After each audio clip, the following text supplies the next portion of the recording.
Olá pessoal, tudo bem? Espero que vocês estejam bem. Hoje a aula é em referência à base curricular do 8º ano, nesse movimento de volta revisional que nós estamos realizando e vamos para o primeiro capítulo. O primeiro capítulo ele vai tratar justamente da passagem do mercantilismo para o capitalismo. Essa estrutura econômica muito importante, como é que vai se dar? É importante, basicamente, aquela situação em que você busca entender o que aconteceu lá no finalzinho da Idade Média, indo para a Idade Moderna, onde as cidades na Idade Moderna vão começar a crescer, o incremento comercial, não é? O renascimento científico e cultural, e ainda por cima um crescimento comercial, o aparecimento de moedas, de instituições bancárias, a formação, aliás, o surgimento da burguesia, a formação dos estados nacionais. Esses estados vão representar o aparecimento dos primeiros países, os primeiros reinos que nós estudamos, os reinos francos, carolíngios. Então, essas noções de estado são importantes. Por quê? Porque ali você vai identificar de que forma surgiu esses estados, de que forma a economia vai ser representada, vai evoluir. É isso que nós vamos nos aprofundar. E um novo regime econômico começa a surgir com muita força, que é o capitalismo industrial, um capitalismo que busca consolidar o seu espaço. Por quê? Porque já há nesse século, entre os séculos 17 e século 18, uma noção muito grande de que é preciso buscar o lucro, é preciso evidenciar o lucro, é preciso que, nesse momento, os estados nacionais, juntamente com a burguesia e correndo por fora também a Igreja Católica com seus interesses, possam haver desenvolvimento. E, somado a isso, tivemos as grandes navegações que vão contribuir de forma também significativa para o aparecimento dessas situações econômicas. Lembrando que é um processo de transformação já no finalzinho da Baixa Idade Média para a Idade Moderna. Agora, isso não vai acontecer, isso não vai se dar de uma hora para outra, vai se dar de uma forma paulatina, aos poucos.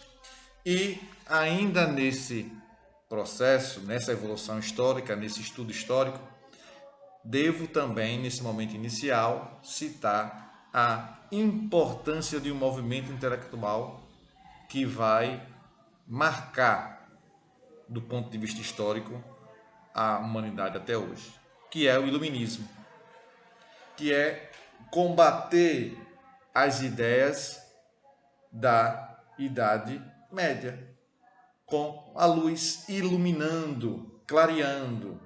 Eu já mencionei a vocês que durante muito tempo a historiografia marcava a Idade Média como sendo a idade da escuridão, o século perdido. E para combater a escravidão era necessário ter luz, era necessário que buscasse novas ideias, novas perspectivas.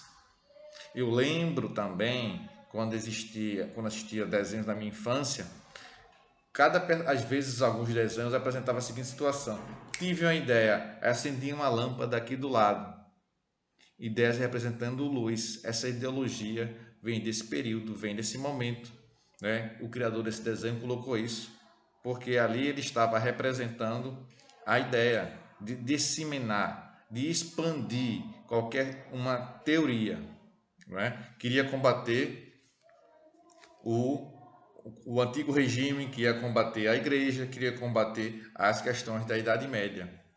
Porque na Idade Moderna é diferente, o homem ele se acha a última bolacha do pacote. Na Idade Média é o Deus que é o centro de tudo. Na Idade Moderna não, é o homem que é o centro de tudo. Então ele se acha, ele quer uma concepção cada vez mais valorizando ele mesmo. Por isso que a gente chama de antropocentrismo. Deu para entender? Pois bem, dando tempo também, nós vamos fazer algumas atividades. Capítulo 1. Feito essa introdução, preste bem atenção.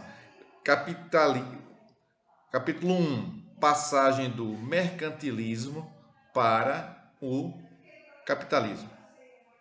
Esse ismo aí significa uma ideia, uma corrente que defende alguma coisa. Não é? Mercantilismo para o capitalismo. O que defende o capitalismo? O que defende? O que define o capitalismo? Ele está perguntando, interrogação. O que é que define o capitalismo? Não é? Capitalismo vem de capital, vem de dinheiro. Ao responder essa pergunta, muitos pensam em comércio, lucro e propriedade privada. Ainda que sejam partes fundamentais desse sistema econômico, todas essas coisas existem antes do surgimento do capitalismo. Ponto. Sociedades pré-colombianas trocavam produtos entre si. Por exemplo, e o poder nas sociedades greco-romanas girava em torno daqueles que possuíam e controlavam terras agricultáveis. Na Idade Média, a recém-formada burguesia já lucrava em suas transações comerciais. Ponto. Entretanto, não reconhecemos nenhuma dessas sociedades como capitalistas. Não havia capitalismo na Idade Média. Na Idade Moderna, sim. É preciso ter isso em mente para não confundir. A resposta não está naquilo que forma, mas na maneira como os elementos se relacionam. As mudanças políticas e econômicas acontecidas durante a Idade Moderna têm reflexo em todo o tecido social. Mudança em aspecto trabalhista, mudança em aspecto cultural, em aspecto social. Essa nova ordem substitui ou modifica cada aspecto do antigo regime. Não é? As novas lógicas de trabalho. O renascimento comercial e urbano, que significa o quê? Que aquelas pessoas agora têm a possibilidade de adquirir bens com o aparecimento de moedas e, na Idade Média, a população novamente se desloca. Sai das áreas rurais, vem para as áreas urbanas. Por que eles fazem isso? Porque eles acreditam que esse deslocamento para as áreas urbanas vai significar melhores condições de vida. Melhores condições de vida. Tá bom? Por isso que é esse deslocamento. E a demanda crescente por produtos nos centros urbanos em expansão levaram ao surgimento das corporações de ofício, chamadas também de guildas. Quem são as guildas? Eram organizações compostas por artesãos e que tinham uma dupla função, as guildas. A primeira era acelerar a produção, realizada a partir de graus de domínio técnico, ajudante, inicial, aprendiz, intermediário e mestre, realizada, voltando, a partir de graus de domínio técnico, não é? Ajudante, inicial, aprendiz, intermediário e mestre avançado, não é? Então, tem essa estrutura aí, aprendiz intermediário, por meio da divisão do trabalho. A segunda função era permitir que esses grupos controlassem e negociassem os preços da atividade ou mercadoria de forma mais eficiente. Então, para haver um controle desses produtos, a segunda função era observar isso aí, a negociação desses produtos, tá bom? As guildas ao aumentar a oferta de produtos nas cidades, criaram um problema. Como ter acesso às matérias-primas em quantidades crescentes? Como é que vai ter acesso a essas matérias-primas? As grandes navegações explicam isso. Como é que elas explicam isso? As grandes navegações vão para outras regiões buscar aquelas matérias-primas que aqueles estados, aqueles países não possuem em seu território. Ou se possui, houve um esgotamento, houve um fim.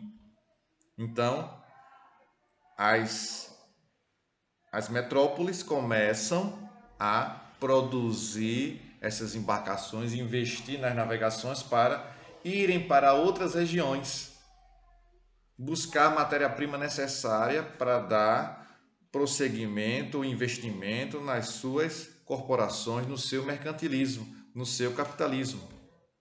Então, é importante salientar, é importante ficar aí na sua mente a importância, a situação das navegações. Começam a surgir as bases da disciplina fabril, isto é, a padronização de comportamentos e ações para tornar os processos do trabalho mais eficientes. Assim, o trabalho passa lentamente do artesanato à manufatura. Não é?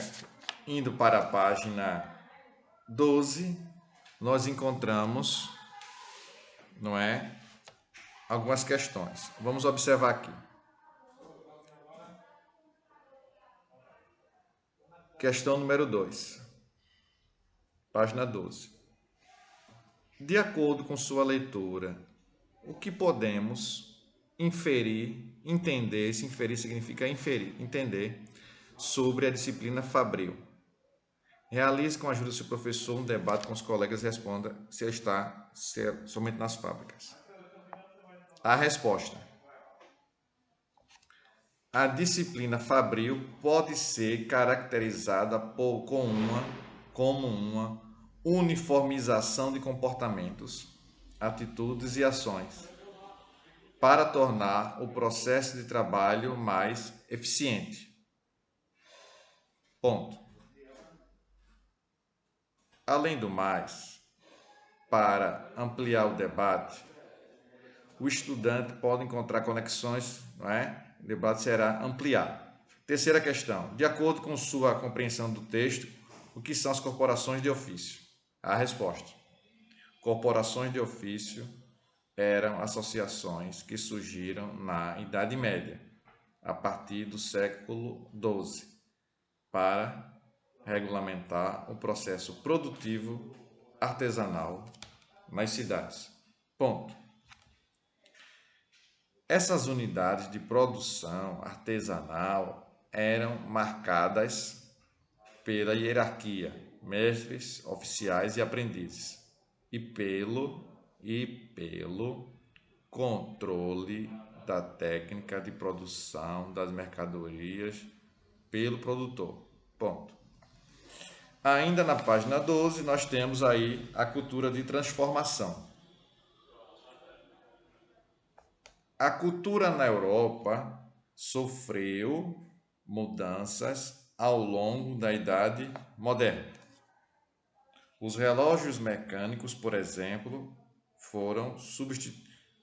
substituíram a contagem natural do tempo, o que aumentou a precisão na marcação das horas. Durante os anos do reinado de Elizabeth I, o relógio governava as atividades da corte. Se, por um lado, nobreza e burguesia entenderam rapidamente o significado da frase tempo é dinheiro, a cultura popular resistiu um pouco, ou seja, tiveram que entender que esse processo de o tempo é dinheiro passou por um processo de entendimento um pouco mais lento do que em outras situações. Essa cultura era uma mescla de expressões regionais que, em parte da Europa, teve influências romanas e depois do período medieval. com o crescimento do cristianismo, né? Nós já estudamos isso lá no sétimo ano, início do sétimo ano, finalzinho do sexto, para ser mais exato, a queda do Império Romano, e ao mesmo tempo, naquele período final do Império Romano, nós tivemos o surgimento da religião cristã. Festas como Charivari, comuns em vários lugares da Europa, representavam para a nova ordem social um mundo rural, rude e atrasado a ser substituído. E aqui nós temos uma legenda que explica esse termo aqui. O Charivari era uma festa normalmente associada às comunidades rurais e refletia o calendário natural, seguindo as estações do ano. Embaixo temos a figura representando esse Charivari, e o texto diz o seguinte: aquilo que não era absorvido pela nova cultura e informação acabava sendo enquadrado em duas categorias básicas. A primeira, mais aplicada à música e ao teatro, nomeava as produções populares como rústicas em oposição ao estilo erudito. A prática, ainda no texto, do mecenato, o apoio financeiro aos artistas do Renascimento, fez surgir um grupo de pessoas que vivia financeiramente das artes, ainda que compartilhassem vários pontos. A música popular e a erudita se diferenciavam pelo grau de complexidade e pela aceitação junto às classes dominantes e ascendentes. O teatro popular e a commedia dell'arte, está aqui italiano, por outro lado, teve uma aceitação maior do que o erudito, contando com autores consagrados como o inglês William Shakespeare. Temos aqui uma legenda, né, que trata a cena do palco improvisado de uma trupe viajante. A segunda categoria era a heresia, aplicada a aspectos festivos ou ritualísticos da cultura popular.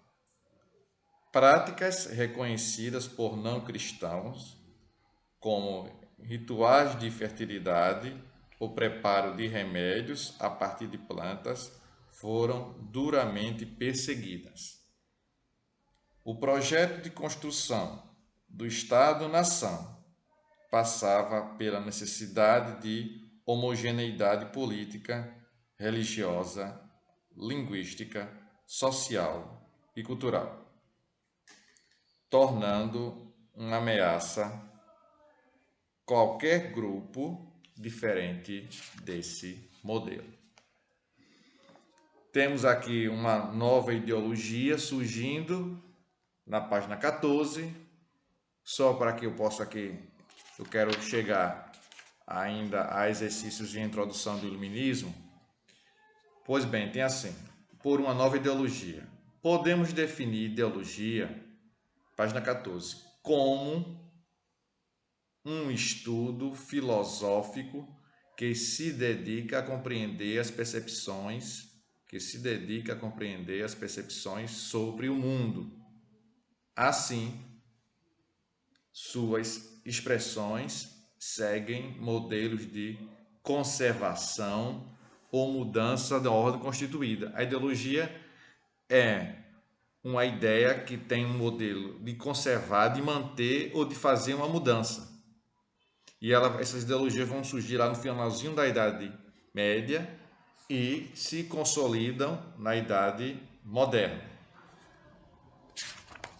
Vamos fazer uma questão que ela se encontra na página 16, que ela vai colaborar muito para a nossa aula de hoje, não é? Aliás, na página 17, página 17. Questão número 5, página 17. Se volveres a lembrança ao Gênesis, se voltar à lembrança do Gênesis, entenderás que o homem retira da natureza o seu sustento e a sua felicidade. O usuário, ao contrário, nega a ambas, desprezando a natureza e o modo de vida que ela ensina. Pois outros são, no mundo, seus ideais. Dante Alighieri, Divina Comédia. Aí tem assim: essa passagem do poeta florentino exprime o quê? Letra A. Uma visão já moderna da natureza, que aqui aparece sobreposta aos interesses do homem.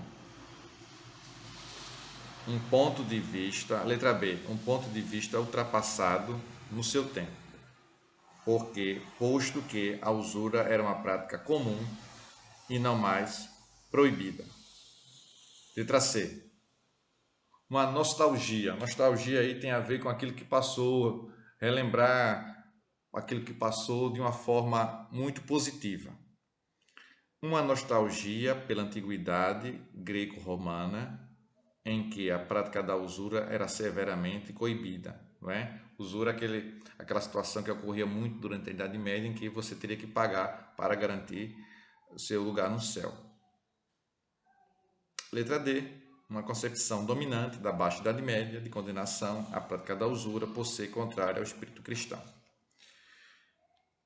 Na página 18, nós temos um capítulo que eu já mencionei, que eu já destaquei, como sendo um capítulo fundamental em todo o desenvolvimento do processo histórico do 8º ano, que é o Iluminismo, que é um movimento que busca reagir contra o regime, contra o antigo regime, contra o rei, contra a igreja, se opor, porque eles acreditam que aquela concepção desse regime absolutista, ele não traz muitos pontos positivos, não traz desenvolvimento. E os iluministas começam a criticar, não é?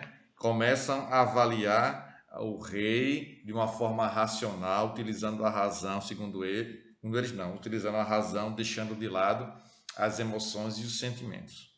E aqui nós temos uma situação importante, uma introdução que diz assim, não vou nem fazer uma leitura reflexiva muito grande, só vou ler uma frase. Os filósofos iluministas diziam que somente quando a razão e o conhecimento se tivessem difundido entre todos, ou seja, somente a razão e o conhecimento tivessem se expandido, que todos conhecessem, é que a humanidade, a partir daí, faria grandes avanços. Então, segundo a teoria iluminista, a razão e o conhecimento é um ponto fundamental para que a humanidade pudesse evoluir. Ponto? Deu para entender? É isso. Razão e conhecimento.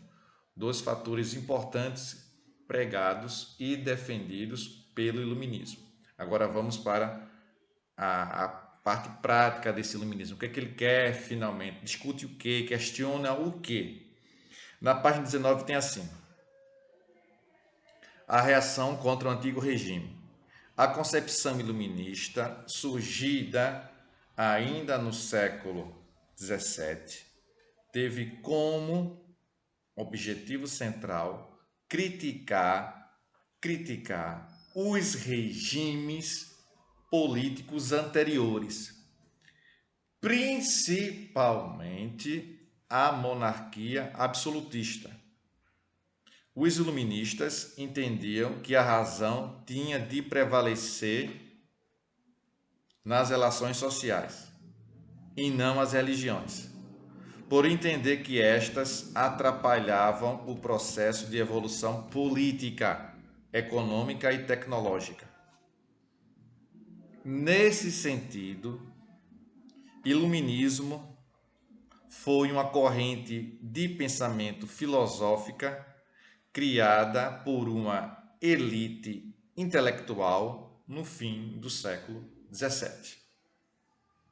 Uma elite intelectual que cria esse tipo de pensamento, que busca questionar a monarquia, busca questionar a igreja, não é? Que tinha, voltando para o livro, que tinha como base de pensamento a razão que foi dita, a razão, e tinha como objetivo superar os conceitos medievais e a influência cristã. Nós temos uma foto, uma imagem que embaixo tem uma legenda. A base central do iluminismo era o racionalismo, que defendia a ideia de que o conhecimento ser possível para todos, como condição para o crescimento econômico das nações, tendo a razão como a base necessária para o processo de evolução política. E nós temos aí 3 princípios iluministas. 3. Observa aí. O processo de universalidade, individualidade e autonomia. Esses são os 3 princípios iluministas, não é? Universalidade, individualidade e autonomia. Vamos conhecer aqui. Universalidade. Princípio que pregava a igualdade e acessibilidade a todos, sem distinção. Sem distinção de etnia, que tem a ver com a raça, de religião, entre outros. Para que houvesse avanços importantes na sociedade. Fazia-se necessário que todos participassem igualitariamente, de forma igualitária, dos espaços políticos. Individualidade. O ser social passava a ter ações individualizadas tão importantes quanto as coletivas. A ação do indivíduo é tão importante como ele num grupo, a ação de um grupo, como forma concreta para as transformações da sociedade. A autonomia era a ruptura com o pensar influenciado pela religião. Cada indivíduo teria a liberdade de pensar o que quisesse, cabendo a si mesmo criar as condições materiais e intelectuais para a sua formação. Na página 20 nós temos: o iluminismo não foi um movimento uniforme, ou seja, igual em vários locais. Não foi igual na Inglaterra, não foi igual que foi na França, não foi igual que foi em Portugal, na Espanha, não é? Teve as suas diferenças.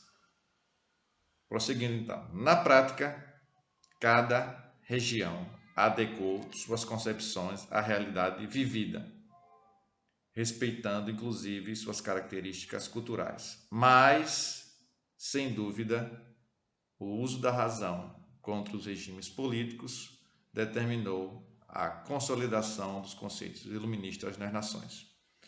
Esse fato ficou bem claro em relação à França no século XVIII, que consolidou o racionalismo e iluminismo com bases de conceitos para enfrentar quem? Isso, enfrentar o antigo regime. Enfrentando o antigo regime francês, estava enfrentando a monarquia absolutista. A própria Revolução Francesa, que a gente vai ver lá na frente, ocorrida em 1789, foi um fruto dessa concepção. Primeiramente, a Revolução Francesa vai surgir pelas sementes colocadas por quem?